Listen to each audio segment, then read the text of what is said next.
बिस्मिल्लाहिर्रहमानिर्रहीम। वअंज़ल मअहुमुल किताब बिलहक़्क़ि लियहकुम बैनन्नास फ़ीमा इख्तलफ़ू फ़ीहि वमा इख्तलफ़ फ़ीहि इल्लल्लज़ीना ऊतूहु मिन बअदि मा जाअतहुमुल बय्यिनातु बग़यन बैनहुम फ़हदल्लाहुल्लज़ीना आमनू लिमा इख्तलफ़ू फ़ीहि मिनल हक़्क़ि बिइज़्नि बिइज़्निहि वल्लाहु यहदी मन यशाअ इला सिरातिन मुस्तक़ीम। సదఖల్లాహుల్ అజీమ్. అనంత కరుణామయుడు, అపార కృపాశీలుడు, పాలకుడు, పోషకుడు, తీర్పు దిన యజమాని, సర్వలోక ప్రభు అయిన అల్లాహ్ శుభనామంతో ప్రారంభిస్తున్నాను. సోదరులారా, సోదరిమణులారా, అయ్యలారా, అమ్మలారా, అస్సలాము అలైకుం రహమతుల్లాహి వబరకాతుహు. సర్వలోక ప్రభు అయిన అల్లాహ్ మనందరి జీవితాలలో శాంతి శుభాలను కురిపించునుగాక. ఆమీన్. ఇంతవరకు మీ ముందు మనందరి మార్గదర్శక గ్రంథం దివ్య ఖురాన్ నుండి 2వ అధ్యాయం 213వ వాక్యం యొక్క అరబీ మూలంను పఠించడం జరిగింది. దీని అనువాదం వినండి. ప్రారంభంలో మానవులంతా ఒకే మార్గాన్ని అనుసరించేవారు, కానీ తర్వాత పరిస్థితులు మారాయి, అభిప్రాయ భేదాలు తలెత్తాయి. అప్పుడు అల్లాహ్ ప్రవక్తలను పంపాడు. ఆ ప్రవక్తలు సత్య మార్గంలో నడిచే వారికి శుభవార్తను తెలిపేవారు. వక్ర మార్గాన్ని అనుసరిస్తే దుష్ఫలితాలు కలుగుతాయని హెచ్చరికను కూడా చేసేవారు. సత్యం గురించి ప్రజలలో తలెత్తిన విభేదాలు పరిష్కరించడానికి వారితో పాటు, ఆ ప్రవక్తలతో పాటు గ్రంథాన్ని కూడా దైవం పంపాడు. కాబట్టి సోదరులారా, ఇక్కడ దైవం చెప్పే విషయం ఏమిటంటే, ప్రారంభంలో మానవులందరూ ఒకే మార్గాన్ని అనుసరించేవారు. ఏ కులము, ఏ మతము, ఏ వర్గము, ఏ ప్రాంతము, ఏ జాతి, ఏది కూడా ఉండేది కాదు. ఒకే మార్గాన్ని అనుసరించేవారు. అందరూ కలిసి ఒకే దైవాన్ని ఆరాధించేవారు. కానీ కాలక్రమేణా మరి పరిస్థితులు మారాయి, అభిప్రాయ భేదాలు వచ్చాయి. అప్పుడు ప్రజలందరూ కూడా సత్యం నుండి దూరంగా వెళ్ళిపోవడం ప్రారంభించారు.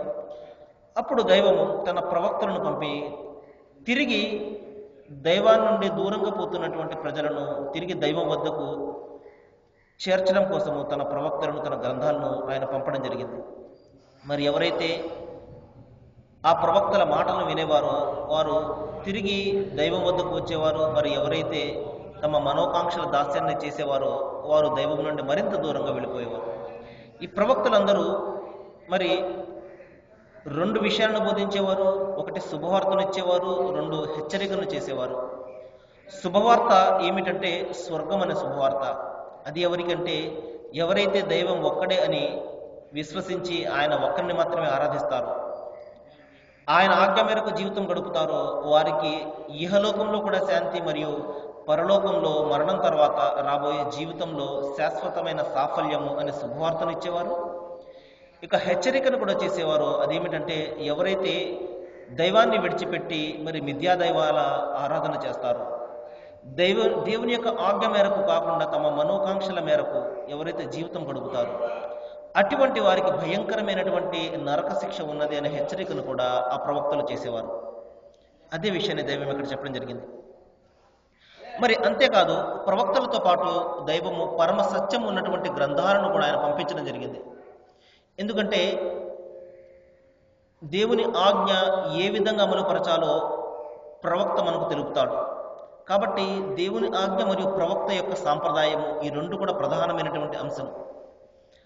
అందుకునే దైవము తన గ్రంథాలతో పాటు ఆ గ్రంథాలను చక్కగా వివరించి చూపించడానికి మనుషులలోనే నైతికంగా ఉన్నతమైన వారిని తన ప్రవక్తలుగా ఎన్నుకొని వారి ద్వారా ఆ గ్రంథాలను వివరించేవాడు. కాబట్టి దేవుని గ్రంథాన్ని మరి ఆచరణాత్మకంగా ఆచరించి చూపేవాడే ప్రవక్త అన్నమాట. అందరికీ కూడా మాదిరి. ఈ విధంగా ప్రవక్తలు అనేక మంది గొప్ప గొప్ప ప్రవక్తలు మరి మొదటి మానవులైనటువంటి ఆదాము దగ్గర నుండి అనేక మంది ఉద్భవించారు. వారిలో చాలా మంది ఉన్నారు.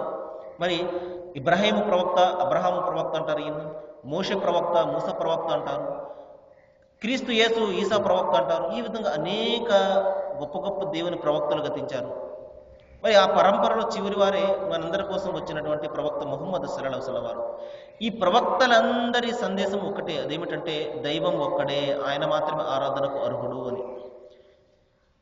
మరి దైవం పంపినటువంటి గ్రంథాలన్నీ కూడా ఒకే సందేశాన్ని ఇచ్చాయి, అదేమిటంటే మీ అందరి సృష్టికర్త ఒక్కడే, ఆయనను మాత్రమే ఆరాధించండి. ఇదే శ్రావ్యమైనటువంటి సవ్యమైనటువంటి ధర్మము. ఈ ధర్మమే సమస్త గ్రంథాల్లో కూడా ఇమిడి ఉన్నది.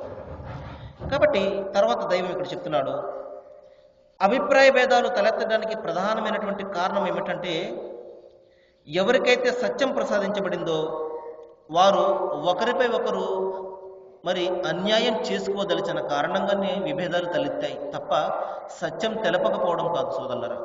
దైవము ఒక మాట చెప్తున్నాడు, అదేమిటంటే సత్యం తేట తెల్లమైపోయింది. ఇప్పటికీ కూడా మరి సత్యం వచ్చేసింది, అసత్యం నశించింది. అసత్యం నశించక మానదు. సత్యం ఏమిటి? ఈ సృష్టికి కర్త ఒక్కడే, అనేక మంది లేరు, కేవలం ఒక్కడు మాత్రమే నడుపుతున్నాడు. ఇది సత్యము. ఈ సత్యము ప్రతి గ్రంథంలో ఉన్నది. మరింత స్పష్టంగా మరింత సూటిగా అంతిమ గ్రంథం ఖురాన్ రూపంలో మనకు వచ్చేసింది. మరి సత్యం వచ్చిన తర్వాత కూడా మరి ఎందుకు సత్యం నుండి ప్రజలందరూ కూడా దూరంగా వెళ్ళిపోతున్నారు? ఎందుకు ఈ విషయాన్ని విశ్వసించడానికి వారు ఏమాత్రం కూడా ఆసక్తి కనబరచడం లేదు? ఎందుకు మరి ఏదైతే వారు ఆరాధన చేస్తున్నారో మొదటి నుండి కూడా మరి అందులోనే వారు ఉన్నారు తప్పించి మరి కొత్తగా ఎందుకు ఆలోచన చేయడం లేదు? ఈ సృష్టికి కర్త ఒక్కడే అన్న సత్యాన్ని ఎందుకు వారు ధృవీకరించడం లేదు, సమర్థించడం లేదు? దైవం చెప్తున్నాడు దానికి కారణము కేవలము ప్రాపంచిక వ్యామోహము. అంతేకాదు దైవం యొక్క ఆజ్ఞను అనుసరించడానికి భయము. ఎందుకంటే ఉదాహరణకు చూడండి, దైవం ఒక్కడే అని విశ్వసించిన వాడు తప్పనిసరిగా మరి అంతిమంగా వచ్చినటువంటి వేదమైనటువంటి అంతిమ గ్రంథం ఖురాన్ను అతను విశ్వసించవలసి ఉంటుంది. ఎందుకంటే దైవం పంపినటువంటి గ్రంథాల పరంపరలో చివరి గ్రంథం కాబట్టి దైవం స్పష్టంగా ఆజ్ఞిస్తున్నాడు. అంతిమ గ్రంథం ఖురాన్లో అల్లాహ్ ఈ విధంగా సెలవిస్తున్నాడు, మీరు నిజమైనటువంటి విశ్వాసులు అయితే ఖురాన్ను విశ్వసించండి, ఖురాను కంటే ముందు వచ్చినటువంటి గ్రంథాలన్నింటినీ కూడా విశ్వసించండి అంటున్నాడు. కాబట్టి ముందు వచ్చినటువంటి గ్రంథాలను విశ్వసించే ఒక విశ్వాసి అంతిమంగా వచ్చినటువంటి ఖురాన్ను కూడా తప్పనిసరిగా విశ్వసిస్తాడు. మరి ఒకసారి అతను విశ్వసించిన తర్వాత తప్పనిసరిగా ఆ గ్రంథం ఆధారంగా ఆ గ్రంథం సూచించిన విధంగా తన జీవితాన్ని అతను గడపవలసి ఉంటుంది. మరి మొట్టమొదటిసారిగా అతను తన జీవితంలో 24 గంటల జీవితంలో మరి 5 పూటలా అతను ప్రార్థనను స్థాపించవలసి ఉంటుంది. మరి ఇది అత్యంత కష్టతరమైనటువంటి కార్యము. స్వయంగా సృష్టి ప్రభు అల్లాహే అంతిమ గ్రంథం ఖురాన్లో సెలవిస్తున్నాడు, ఇన్నహల కబీరతున్ ఇల్లా అలల్ ఖాషి. ఈ నిస్సందేహంగా ఈ నమాజ్ అనేది చాలా కష్టతరమైనటువంటి విషయం. 5 పూటలా కూడా అతను ప్రార్థనను మరి దేవుని గృహంలోకి వచ్చి అతను ఆచరించడం అనేది ఈ ప్రాపంచిక వ్యామోహాల నుండి బయటపడి ప్రాపంచిక తలుపు బెళుకుల నుండి అతను బయటపడి దేవుని ఆరాధన వైపుకు రావడం అనేది చాలా కష్టతరమైనటువంటి కార్యం. కానీ నిజమైనటువంటి దైవభీతి పరునికి మరణానంతర జీవితం పట్ల స్పష్టమైనటువంటి నమ్మకం ఉన్న వ్యక్తికి మరి ఇది ఎంత మాత్రం కూడా కష్టం కావదు. ఎందుకంటే అతను ఈ ప్రపంచం ఏమీ కూడా కాదు, ఒక రోజున నేను నా ప్రభు వద్దకు మరలిపోవలసి ఉంటుంది, నేను నా కర్మలకు జవాబు చెప్పుకోవలసి ఉంటుంది, నేను చేసే ప్రతి పని నమోదు కాబడుతుంది అన్న స్పృహ, అన్న భయము, అన్న భీతి ఎవరిలో అయితే ఉంటుందో వారికి ఈ 5 పూటల ప్రార్థనను సలపడం అనేది ఎంత మాత్రం కూడా కష్టతరమైనటువంటి విషయం కాదు. ఎవరికి కష్టము? ఎవరైతే ప్రపంచం వెంట పరుగులు తీస్తుంటారో, ఎవరైతే మరి ప్రపంచమే పరమావధిగా జీవితం గడుపుతుంటారో మరి అటువంటి వారికి నిస్సందేహంగా ఈ 5 పూటల ప్రార్థన చేయడం అనేది చాలా కష్టంగా కనబడుతుంటుంది. కాబట్టి ఈ విధంగా ఒకరిపై ఒకరు అన్యాయం చేసుకోదలిచిన కారణంగా ఈ విభేదాలు తలెత్తాయి తప్పించి సత్యం తెలపకపోవడం ఎంత మాత్రం కాదు సోదరులారా. గ్రంథాల్లో సత్యం ఏమిటి ఉన్నది నేటికి కూడా మనం వేదాలను పరిశీలిస్తే దైవం ఒక్కడే అన్న సత్యం కనబడుతుంది. నేటికి మనము భగవద్గీత గ్రంథాన్ని పరిశీలిస్తే దైవం ఒక్కడే అన్న సత్యం కనబడుతుంది. నేటికి మనము బైబిల్ గ్రంథాలను పరిశీలిస్తే దైవం ఒక్కడే ఆరాధనకు అర్హుడు అన్న సత్యం కనబడుతుంది. అదే సత్యము మరి ఖురాన్ గ్రంథం కూడా తెలుపుతుంది. మరి ఎందుకు మనిషి ఖురాన్ గ్రంథాన్ని విశ్వసించడానికి ముందుకు రాడు? ఎందుకంటే మరి అవగాహన లోపము. అది ఒక జాతికి ఒక మతానికి చెందిన గ్రంథం అని, మరి వాళ్ళ దైవము వేరు మా దైవము వేరు అని, ఈ విధంగా మనిషి భావించే కారణంగా అతను ముందుకు వచ్చి అతను మరింత ఎక్కువగా దైవాన్ని గురించి తెలుసుకోవడానికి ప్రయత్నం చేయడం లేదు. ఏదైతే తన వద్ద జ్ఞానం ఉన్నదో, తన తాత ముత్తాతల నుండి, తన ఆచార సాంప్రదాయ వ్యవహారాల నుండి ఏదైతే జ్ఞానం అతనికి ఉన్నదో, ఇదే జ్ఞానము, దీని తర్వాత ఇంకోటి ఏది కూడా లేదు, నాకు ఇది తెలిసింది, ఇది సరిపోతుంది, నేను ఈ విధంగా జీవితం గడుపుతున్నాను అన్నది ఆలోచిస్తాడు తప్పించి మరింత సత్యాన్ని తెలుసుకోవాలి, నేను దైవాన్ని గురించి ఇంకా ఎక్కువగా తెలుసుకోవాలి. ఆయన మన కోసం ఒక గ్రంథాన్ని పంపాడు, మన ప్రస్తావనే అందులో ఉన్నది. దైవం అంతిమ గ్రంథం ఖురాన్లో చెప్తున్నాడు, లఖద్ అన్జల్నా ఇలైకుం కితాబ ఫీహి జిక్రికుం, నేను మీ వద్దకు ఒక ఉత్తరాన్ని పంపాను, ఒక గ్రంథాన్ని పంపాను, ఒక సమాచారాన్ని పంపాను, అందులో మీ ప్రస్తావనే ఉన్నది, మీ జీవితానికి సంబంధించిన వ్యవహారాల విషయాలు ఇందులో ఉన్నాయి. కాబట్టి మీరు దాన్ని చదివి ఆచరించి మీరు మీ జీవితంలో అమలు చేయండి, మరి ఈ ప్రపంచంలో శాంతి స్థాపించబడుతుంది అని దైవం మనకు ఆజ్ఞాపిస్తే మనము అది వేరొక జాతి వారి గ్రంథము, వేరొక మతం వారి గ్రంథం అని చెప్పేసి దైవుని యొక్క గ్రంథం నుండి దూరంగా వెళ్ళిపోతున్నాం. చూడండి ఎంత దురదృష్టమైనటువంటి విషయము. మన గ్రంథము, మన కోసం వచ్చినటువంటి గ్రంథము మనం చదవడం లేదు, మనము ఆచరించడం లేదు. మరి అటువంటి సందర్భంలో దేవుని యొక్క అనుగ్రహము, కారుణ్యము, ఆయన శాంతి మన మీద ఏ విధంగా ఉంటుందో ఒకసారి ఆలోచించండి. కాబట్టి సోదరులారా, అదే విషయాన్ని దైవం ఇక్కడ చెప్తున్నాడు. మరి ఒకరినొకరు అన్యాయం చేసుకునే ఉద్దేశంతో సత్యాన్ని వదిలి విభిన్నమైనటువంటి పద్ధతులను సృష్టించుకున్నారు. కాబట్టి మనిషి ఒకరిపై ఒకరు అత్యాచారం చేయడానికి, అన్యాయం చేయడానికి, ఒకరిని మించి ఒకరు పోవడానికి ప్రయత్నాలు చేయడం వలనే ఈ రోజున విభేదాలు తలెత్తుతున్నాయి. లేకపోతే అదే గాలి అందరూ పీలుస్తున్నారు, అదే వాన అందరూ అనుభవిస్తున్నారు, మరి అదే ఎండ. మరి అటువంటిప్పుడు వేరే వేరే దైవాలు ఏ విధంగా ఉంటాయి, ఏ విధంగా ఉంటారు, ఇంతమంది దేవుళ్ళు ఏ విధంగా ఉంటారు అని మనిషి ఏదైనా ఆలోచిస్తున్నాడు. చూడండి సోదరులారా, ఈ విధంగా మానవులందరూ సమానంగా ఉంటారు, మరి శరీర తత్వాలు ఒకే విధంగా ఉంటాయి, మరి వారికి కలిగే ఆనందాలు, మరి బాధలు కూడా ఒకే విధంగా ఉంటాయి. సర్వం కూడా ఒకే విధంగా ఉన్నప్పుడు, అతని నైజం కూడా ఒకే విధంగా ఉన్నప్పుడు, మరి వీరందరినీ పుట్టించిన వారు వేరే వేరే దైవాలు అని మనిషి ఏ విధంగా ఆలోచిస్తాడో ఒకసారి ఆలోచించండి. అతనికి తెలుసు, మనసు పెట్టి ఆలోచిస్తే, లేదు, అందరినీ పుట్టించిన దేవుడు ఒక్కడే, కాబట్టి అందరూ సమానంగా ఉన్నారు. వాన పడుతుంటే అందరి మీద పడుతుంది, ఎండ అందరి మీద ఒకే విధంగా కాస్తుంది, గాలి అందరూ ఒకే విధంగా పీల్చుకుంటున్నారు. మరి ఇన్ని సమానంగా ఉన్నప్పుడు ఇంతమంది దైవాలు ఏ విధంగా ఉంటారు అని మనిషి ఎప్పుడైనా ఆలోచించినట్లయితే తప్పనిసరిగా అతనికి లేదు, నీ దైవం ఒక్కడే అని అతని అంతరాత్మ అతనికి సాక్ష్యం ఇస్తుంది. అయితే మనిషి ఆలోచన చేయడు, అంతరాత్మను నొక్కి పెట్టేస్తుంటాడు, కొత్త కొత్త ఆలోచనలు అతను నొక్కి పెట్టేస్తుంటాడు, ఆలోచన చేయనివ్వడు. తద్వారా ఏదైతే అతని వద్ద ఉన్నదో దాన్ని అనుసరిస్తూ పోతుంటాడు. కానీ ఈ విధమైనటువంటి వైఖరి చాలా తప్పు సోదరులారా. దైవం మనకు జ్ఞానాన్ని ప్రసాదించాడు, విజ్ఞానాన్ని ఇచ్చాడు, ఆలోచన శక్తిని ఇచ్చాడు. మనం ఆలోచన చేయాలి, సృష్టి గురించి ఆలోచించాలి, సృష్టికర్తను గురించి ఆలోచించాలి. ప్రతీది మనము పరిశీలిస్తేనే సత్యం బయటకు వస్తుంది. గుడ్డిగా మనము అనుసరించామంటే సత్యం నుండి దూరంగానే పోతాము. కాబట్టి తప్పనిసరిగా మనం సత్యాన్ని గురించి ఆలోచించాలి, ప్రతి విషయాన్ని కూడా కూలంకుషంగా చర్చించి మనం స్వీకరించాలి. అదే విషయాన్ని దైవం ఇక్కడ చెప్తున్నాడు, మీరు పరిశీలించండి, పరిశోధించండి, దైవం మీకు ఇచ్చినటువంటి జ్ఞానాన్ని ఉపయోగించి మీరు ఆలోచన చేయండి.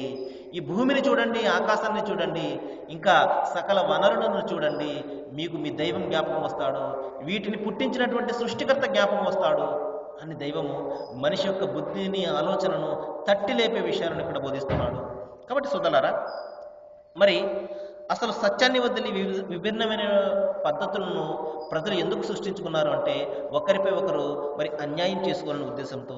అయితే దైవం ఏం చేశాడు, తన ప్రవక్తలను పంపించాడు. ప్రవక్తలను పంపించి విశ్వసించిన వారికి, అంటే దైవం ఒక్కడే అని విశ్వసించిన వారికి, ప్రవక్తలను విశ్వసించిన వారికి, మరణానంతర జీవితాన్ని విశ్వసించిన వారికి మరి సత్యమేదో అసత్యమేదో వారికి తెలపడం జరిగింది. నిజమైనటువంటి దైవ విశ్వాసులు మరి సత్యమేదో గ్రహిస్తారు, అసత్యమేదో గ్రహిస్తారు. ఈ విధంగా దైవము తాను కోరిన వారికి మరి రుజుమార్గాన్ని చూపిస్తాడు. ఇంకా సత్యం తేటతెల్లమైనప్పటికీ కూడా, కళ్ళ ముందు వెలుగు కనబడుతున్నప్పటికీ కూడా కళ్ళు ఎవరైతే మూసుకుంటారో అతనికి చీకటిగానే ఉంటుంది ప్రపంచం అంతా కూడా. కాబట్టి చుట్టూ వెలుగు ఉన్నప్పటికీ కూడా మనము కళ్ళు తెరిచి చూసినప్పుడే ఆ వెలుగును మనము ఆస్వాదిస్తాము. చుట్టూ వెలుగు ఉన్నప్పటికీ కూడా మనం కళ్ళు మూసుకుని ఉన్నామంటే మన చుట్టూ చీకటే కనబడుతుంది. కాబట్టి ఈ విధంగా ఎవరైతే కళ్ళు తెరిచి చూస్తారో అటువంటి వారికి దైవం తన మార్గాన్ని చూపిస్తాడు. ఆ తర్వాత సోదరులారా, కాసేపు మనము ఆరోగ్యాన్ని గురించి నిన్న మనము కొన్ని విషయాలు తెలుసుకున్నాము. ఈ రోజున కూడా కొన్ని విషయాలు తెలుసుకుందాము. ఎందుకంటే మన పెద్దలు మనకు చెప్తారు, ఆరోగ్యమే మహాభాగ్యము అని. కాబట్టి మనిషి ఆరోగ్యంగా ఉన్నప్పుడే అతను ఏదైనా చేయగలడు. మరి ఆరాధన అయినా చేయగలడు, సాటి మానవుల యొక్క సేవ అయినా చేయగలడు. అతనికి ఆరోగ్యం సరిగ్గా లేదనుకోండి, అతను బాధపడతాడు, అతనితో పాటు మరి అతని మీద ఆధారపడ్డ వారందరూ కూడా బాధపడతారు. కాబట్టి కొన్ని విషయాలు మనం ఇక్కడ తెలుసుకుందాము. సోదరులారా, ప్రధానంగా మన జీవితంలో ఒక విశ్వాసి అంటే దైవం ఒక్కడేనండి అని విశ్వసించేవాడు, మరణానంతర జీవితం ఉన్నదండి అని విశ్వసించేవాడు, మరి దైవము నా మార్గదర్శకత్వం కోసము గ్రంథాన్ని మరియు ప్రవక్తను పంపించాడంటే అని విశ్వసించేవాడు. ఈ 3 విషయాలు ఎవరైతే విశ్వసిస్తాడో అతను విశ్వాసి అంటారు. కాబట్టి ఒక విశ్వాసి ప్రపంచంలో చేయవలసినటువంటి పనులు చాలా ఉన్నాయి సోదరులారా. అతని జీవితం అతని కోసం ఎంత మాత్రం కూడా కాదు. అతని జీవితం అతని భార్య బిడ్డలకు లేకపోతే అతని సంపాదనకు కాదు. ఒక విశ్వాసి జీవితము మరి మిగతా విశ్వాసుల కోసం, సాటి ప్రజల కోసం అతని జీవితం. అతని ద్వారా చాలామంది ఉపయోగపడాలి, అతని ద్వారా అందరూ కూడా లాభపడాలి, ప్రయోజనం పొందాలి. అది నిజమైనటువంటి విశ్వాసం. ప్రవక్త వారు ఇదే విషయం చెప్పారు. మీ నుండి ఎవరు ఎక్కువగా ప్రయోజనం పొందుతారో, ఎవరైతే మీలో ఎక్కువగా ఇతరులకు ప్రయోజనాన్ని చేకూరుస్తారో వారే నిజమైనటువంటి మానవులు, నిజమైనటువంటి విశ్వాసులు అని ప్రవక్త వారు చెప్పారు. కాబట్టి సోదరులారా, మన జీవితము కేవలం మన కోసం మాత్రమే ఉండకూడదు. అది పూరితమైనటువంటి జీవితం. మన జీవితం ఇతరుల కోసం ఉండాలి. మన నుండి ఇతరులు ఎక్కువగా ప్రయోజనం పొందాలి. మనం ఇతరులకు సహాయపడాలి, సహకరించాలి, వారికి మనం ఎక్కువగా ఉపయోగపడాలి. అది నిజమైనటువంటి జీవితం. కాబట్టి ఒక విశ్వాసి చేయవలసినటువంటి ప్రధానమైనటువంటి పనులు ఏంటంటే, ఒకటి, ఈ భూమి మీద దేవుని రాజ్యాన్ని స్థాపించడము. ఎందుకంటే ప్రస్తుతం ఇక్కడ ఉన్నది దేవుని రాజ్యం కాదు, మనిషి రాజ్యం ఉన్నది. మనిషి అంటే ఎవరు? మనిషి అంటే బలహీనమైనటువంటి మరి లక్షణాలు గల వ్యక్తి మనిషి. ఎందుకంటే అతని ఆలోచనలు బలహీనంగా ఉంటాయి, పనులు బలహీనంగా ఉంటాయి, అతను చేసుకున్న చట్టాలు కూడా బలహీనంగానే ఉంటాయి. అందుకనే మనిషి చట్టాలు కాదు మనం ఇక్కడ అనుసరించవలసింది. ఈ భూమి దైవానిది, ఆకాశం దైవానిది, ఈ వనరులు దైవానివి, మనమందరం కూడా ఆయన వారమే. కాబట్టి ఇక్కడ చట్టం కూడా, ఇక్కడ న్యాయం కూడా దైవానిదే ఉండాలి. అందు నిమిత్తమే ఆయన అంతిమ గ్రంథం ఖురాన్ను పంపించడం జరిగింది. కాబట్టి సోదరులారా, ఒక విశ్వాసి చేయవలసిన ప్రధానమైనటువంటి పని ఏమిటంటే, ఈ భూమి మీద శాంతిని స్థాపించడం కోసం అతను కృషి చేయాలి. శాంతి ఎలా స్థాపించబడుతుంది? శాంతి కేవలము దైవుని యొక్క ధర్మాన్ని అనుసరించడంలోనే మనకు శాంతి లభిస్తుంది. మానవుని ధర్మాన్ని మనం అనుసరించామంటే మనలాగే బలహీనమైనటువంటి చట్టాలు, బలహీనమైనటువంటి శాస్త్రాలు ఉంటాయి. కాబట్టి అవన్నీ కూడా మనిషికి ప్రశాంతత ఎంత మాత్రం కూడా ఇవ్వలేవు, శాంతిని ఇవ్వలేవు, ఉన్న శాంతిని దూరం చేస్తుంటాయి. కాబట్టి మనిషికి శాంతి రావాలి అంటే, అతని జీవితం ప్రశాంతంగా ఉండాలి అంటే, ఈ భూమి మీద దేవుని చట్టము, దేవుని శాస్త్రము, దేవుని ధర్మము అమలులో ఉండాలి. దేవుని ధర్మము ఒకరిపై ఒకరికి ఆధిక్యత ఇవ్వదు. ఇక్కడ అందరూ కూడా సమానమే ఉంటుంది. ఇక్కడ ఉన్న వాళ్ళకి ఒక న్యాయము, లేని వాళ్ళకి ఒక న్యాయం ఉండదు. అందరికీ సమానమైనటువంటి న్యాయం ఉంటుంది. అందరికీ సమానమైనటువంటి హక్కులు ఉంటాయి. హక్కుల ఉల్లంఘన జరగదు. బీదవానికి మనము అతని హక్కులు కొలగొడుతుంటాము. ఎవరి వద్దనైతే శక్తి ఉండదో అతని హక్కులు కొల్లగొట్టి అతన్ని మనము బాధలు పెడుతుంటాము.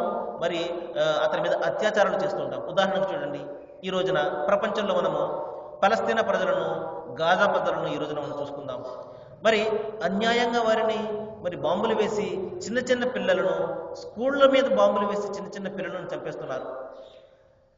మరి దేవుని శాస్త్రము, దేవుని న్యాయము అమలులో ఉంటే అటువంటి భయంకరమైనటువంటి ఘోరాలు, నేరాలు జరుగుతాయి. ఒకసారి ఆలోచించండి.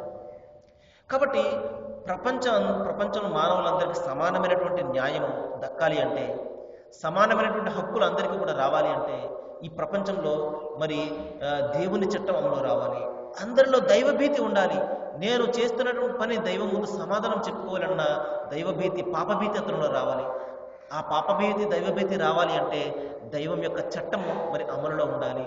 మరి ఎప్పుడైతే మనము ఈ విషయంలో కృషి చేస్తామో అప్పుడే ఈ ప్రపంచంలో శాంతి స్థాపించబడుతుంది.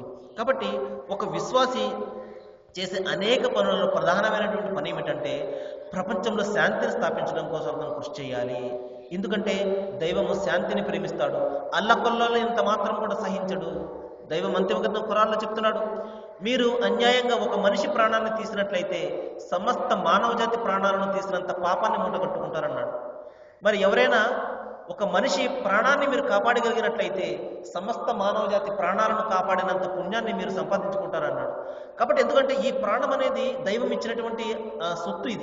ఇది ఒకరికి తీసే హక్కు ఎంత మాత్రం కూడా లేదు. అంతగా మనం చిన్న చీమను కూడా చంపడానికి మన హక్కు లేదు. ఎందుకంటే ప్రాణం పోసే హక్కు మనకు లేనప్పుడు ప్రాణం తీసే హక్కు ఎంత మాత్రం కూడా మనకు లేదు. కాబట్టి ప్రవక్త వారు చెప్పారు, చీమలను కూడా మీరు చంపకండి.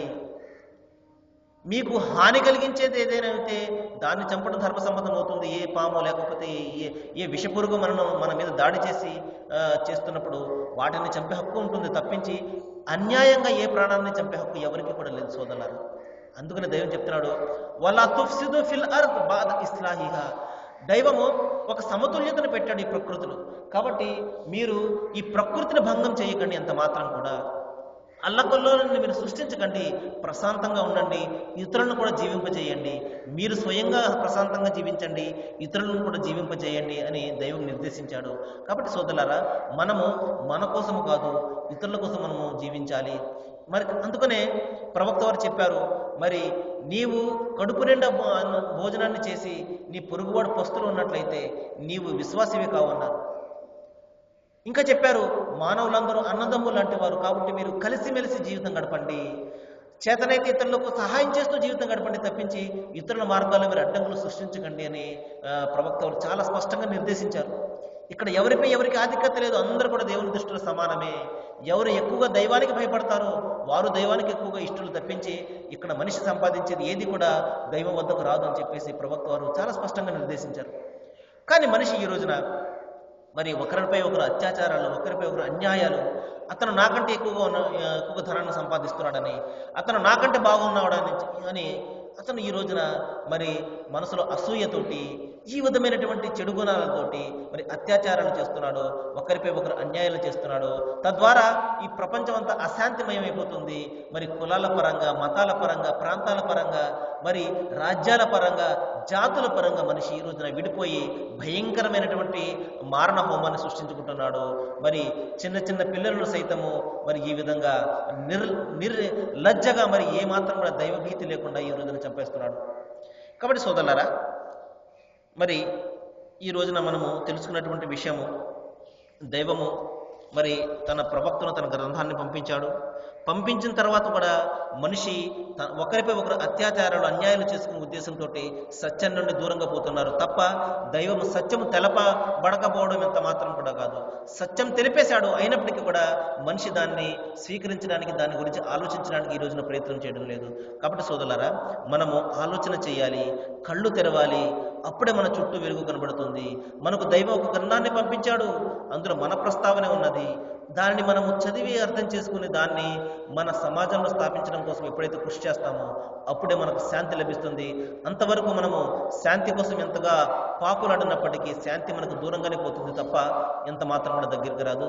దైవం మీకు, నాకు, మనందరికీ కూడా మరి ఆయన పంపినటువంటి గ్రంథం ఆధారంగా మనం జీవితం గడిపే, మన సమాజాన్ని మార్చుకునే ఆ శక్తిని, సామర్థ్యాన్ని, జ్ఞానాన్ని అందరికీ కూడా ప్రసాదించారని, దైవం అందరి సమస్యలను తీర్చి అందరికీ కూడా శాంతిని ప్రసాదించారని, మరి దైవం అందరికీ కూడా మంచి చేయాలని నేను మనస్ఫూర్తిగా మరి వేడుకుంటూ ముగిస్తున్నాను. వాకిలు దవాన అనిల్ హమ్దులిల్లాహి రబ్బిల్ ఆలమీన్. అస్సలాము అలైకుం.